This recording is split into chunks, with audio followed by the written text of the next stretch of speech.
Hello students of class 9th. We was studying yesterday Eswaran the storyteller. ये story हम कल पढ़ रहे थे. Now we start from the next page from 14. The place I come from is famous for timber. Ishwaran would begin this. There is a richly wooded forest all around. The logs are hauled on the lorries by elephants. They are huge, well-fed beasts.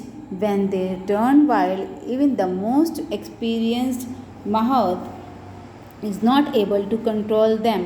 After this prologue, Ishwaran would launch into an elaborate anecdote involving an elephant. तो फिर उन्होंने बताया कि हम जहाँ ये जो place है जहाँ से हम आए हैं ये टिम्बर के लिए लकड़ी के लिए बहुत मशहूर है. वहाँ पर जो है बहुत बड़े फॉरेस्ट होते हैं, चारों तरफ फॉरेस्ट हैं. वहाँ पर बहुत बड़े बड़े वहाँ पर लॉग्स होते हैं, लकड़ी के जो होते हैं. पूरा पेड़ का वो गट्ठड़ से जो होता है पूरा लॉग होता है वो जो है एलिफेंट उसको लॉरीज पर चढ़ाते हैं और एलिफेंट्स की हेल्प ली जाती है क्योंकि वो इतने ह्यूज होते हैं और इतने भारी होते हैं तो वो एलिफेंट्स ही उनको उठाकर रख सकते हैं. तो एलिफेंट्स कौन है? They are huge well fed beast. वो उनको बहुत सारा खाना खिलाया जाता है. एलिफेंट्स आपको पता ही है कितना बड़ा होता है तो उनकी खाना जो है उन्हें ज़्यादा ही खिलाया जाएगा, वेल फेड किया जाएगा उनको. When they turn wild, even the most experienced moth is not able to control them. After a prologue, Ishwaran launched into an elaborate anecdote involving an elephant. फिर क्या था? उन्होंने बताया एलिफेंट के बारे में बताना स्टार्ट कर दिया कि एलिफेंट जो होते हैं अगर उन्हें वो पागल हो जाएं और तो फिर वाइल्ड हो जाएं वो तो उनको जो है महाज जो होता है वेल ट्रेंड भी हो जाए वो भी उनको कंट्रोल नहीं कर सकता है. और फिर उसके बाद ईश्वरन ने एक स्टोरी जो है वो बनानी स्टार्ट की. One day a tusker escaped from the timber yard, being roam about, stamping on bushes, tearing up wild creepers and breaking branches at will.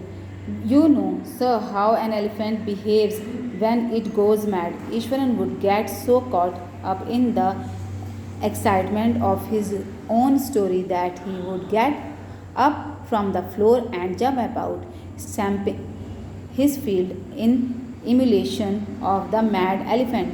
तो ईश्वरन जो थे वो फिर स्टार्ट की उन्होंने एलिफेंट के बारे में उन्होंने एक स्टोरी बतानी शुरू की कि ये एक टिम्बर की बात है जहाँ पर वो रहते थे. वहाँ पर एक एलिफेंट था, वो बहुत बड़ा था. वो वहाँ से ब्रांचेस में से निकल कर आ रहा था. उसने बहुत सारे ट्रीज़ को तोड़ दिए थे, उसने बहुत सारे पेड़ तोड़ दिए, उखाड़ दिए थे. तो वो पागल हो गया था. तो ईश्वरन जब उसके एलिफेंट के बारे में स्टोरी बता रहे थे तो वो इतने एक्साइटेड हो जाते थे, उन्हें अपने आप को वो भूल जाते थे कि वो कहाँ हैं, क्या कर रहे हैं. और वो ऐसे ही जंप करके ऐसे ही फ्लोर पर से कूद कर वो ऐसे ही शो करते थे जैसे कि एलिफेंट जो है वो रिएक्ट कर रहा हो. The elephant reached the outskirts of our town, breaking the fences down like match sticks. He would continue. It came into the main road and smashed all the stalls selling fruits, mud pots, entered a school playground through the brick wall. All the boys ran into the classrooms and shut the doors tight. The beast grunted and wandered about, pulling out the football goal post, tearing down the volleyball net, kicking and flattering and the drum capped for the water, and uprooting the shrubs. Meanwhile, all the teachers had climbed up to the terrace of the school building. From there, they helplessly watched the depredations of the elephant. There were not a soul below on the ground. The streets were empty, as if the inhabitants of the entire town had suddenly disappeared. तो फिर क्या हुआ उन्होंने बताया कि एक elephant जो था वो पागल हो गया था, वो कहाँ वहाँ पर टाउन के बाहर आ गया था जंगल में से, वो कहाँ पहुँच गया था, टाउन के पास। तो वहाँ पर वो ट्रीज़ को ऐसे उखाड़ कर फेंक रहा था, और फेंस जो उसकी बाउंड्री होती है वो ऐसे उखाड़ कर फेंक रहा था जैसे कोई मैच स्टिक फेंकता है। और वो ऐसे ही अपनी स्टोरी को कंटिन्यू करता रहा कि वो फिर मेन रोड पर आ गया। वहाँ पर उसने बहुत सारे फ्रूट्स के सेलर्स जो थे उनकी स्टॉल्स जो थी वो उन्होंने उखाड़ के फेंक दी, और मर्ड के जो पॉट्स थे उसने वो फेंक दिए, कपड़े फेंक दिए, वो सब जगह इधर उधर सब कुछ फेंक रहा था उठाकर। सब लोग परेशान थे, पैनिक हो गए थे। और वो फिर उसके बाद क्या हुआ, वो स्कूल के ग्राउंड में एंटर कर गया, वो जहाँ पर वो वेयर चिल्ड्रन वर प्लेइंग, जहाँ पर बच्चे खेल रहे थे, वो स्कूल में चला गया। और वहाँ पर भी उसने ऐसे ही तोड़ फोड़ स्टार्ट कर दी। तो वहाँ पर सारे जो बच्चे थे वो क्लासरूम्स में भाग गए, उन्होंने अपने डोर्स टाइट से शट कर दिए।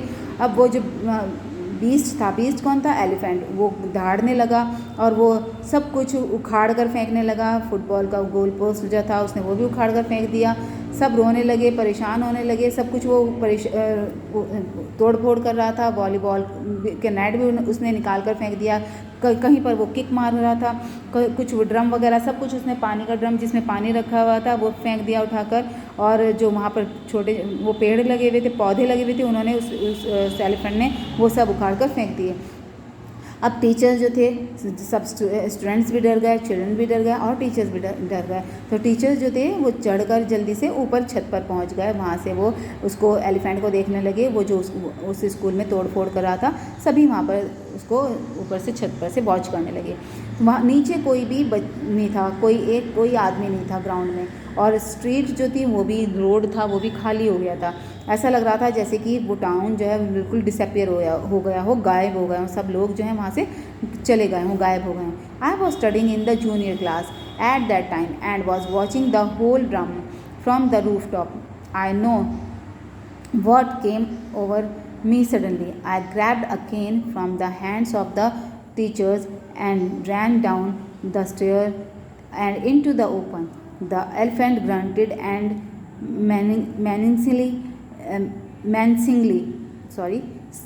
swung a branch of a tree which it had in its tongue. It stamped its feet, kicking up a lot of mud and dust.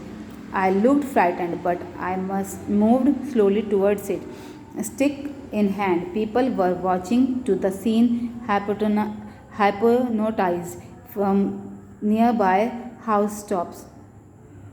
The elephant looked at me red-eyed, ready to rush towards me.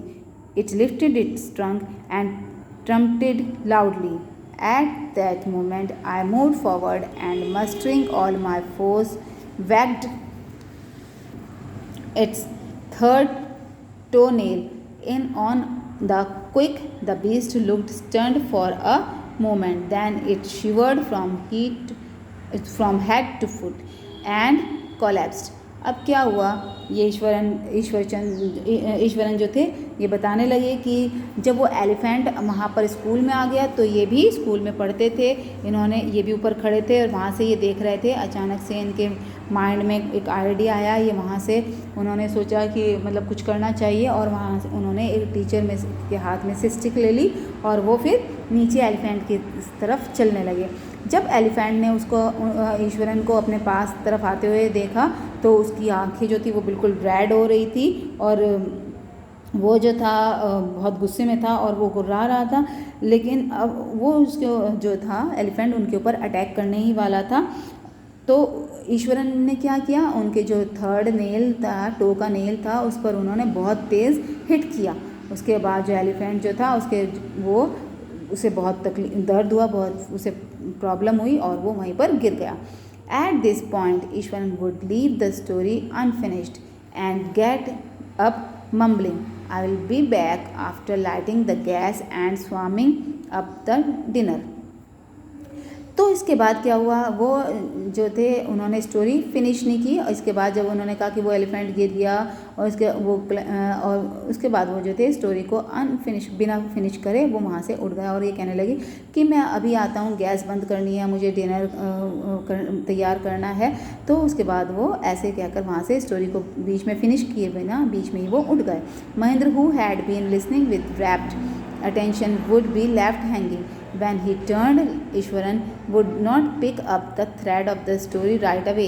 Mahendra would have to remind him that the conclusion was pending.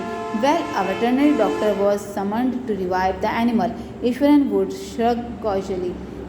2 days later, it was led away by its mouth to the jungle. फिर जो थे वो ऐसे ही करते थे। ईश्वरन जब वो story सुनाते थे महेंद्र को, तो वो स्टोरी सुनाते थे, बीच में ही जब एंड होने वाला होता था तो वो बीच में ही छोड़कर उसको उठ जाते थे। और फिर महेंद्र जो थे उनको याद दिलाना पड़ता था कि अब उनकी स्टोरी वो जो है वो बीच में रह गई है, अब एंड बताना बाकी है। तो फिर वो जब बार बार उसको याद दिलाते थे तो फिर वो उसको स्टोरी को कंप्लीट करते थे। तो ऐसे ही जब वो एलिफेंट के बारे में बता रहे थे तो उन्होंने फिर महेंद्र ने उनको याद दिलाया कि अभी आपका एंड जो है वो पेंडिंग है, वो रहा हुआ है, अभी आपको उसका एंड बताना है, वो जो आप बता रहे थे उसके बाद क्या हुआ। ऐसे ही वो बहुत ज़्यादा एक्साइटेड थे कि उसके बाद क्या हुआ होगा। ईश्वरन ने बताया कि उसके बाद जो थे वेटरनरी डॉक्टर आए। वेटरनरी डॉक्टर कौन होते हैं? जो एनिमल्स के डॉक्टर होते हैं। तो फिर उनको बुलाया गया, वो एनिमल उसने जो है उस एलिफेंट को देखा, उसे ठीक किया और उसके बाद जो था वो 2 दिन के बाद वहाँ महावत आया जंगल से और वो उसको लेकर जंगल में गया। Well, how did you manage to do it, Ishwaran?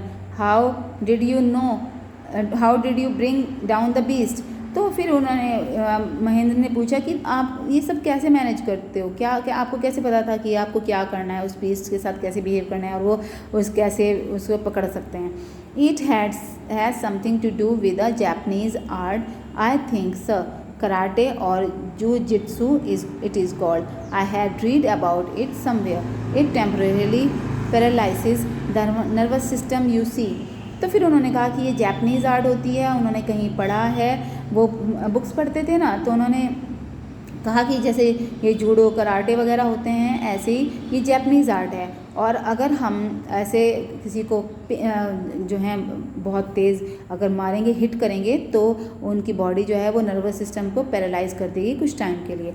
Not a day pass without Eswaran recounting some story packed with adventure, horror and suspense, whether the story was credible or not. Mahendra enjoyed listening to it because of the imitable way in which it was told. Ishwaran seemed to more than make up for the absence of a TV in Mahendra's living quarters. तो अब क्या था, ईश्वरन जो थे कोई भी day ऐसा नहीं जाता था कि वो कोई स्टोरी ना सुनाते हों, हमेशा वो स्टोरीज वो डेली डेवलप कर लेते थे कैसे भी।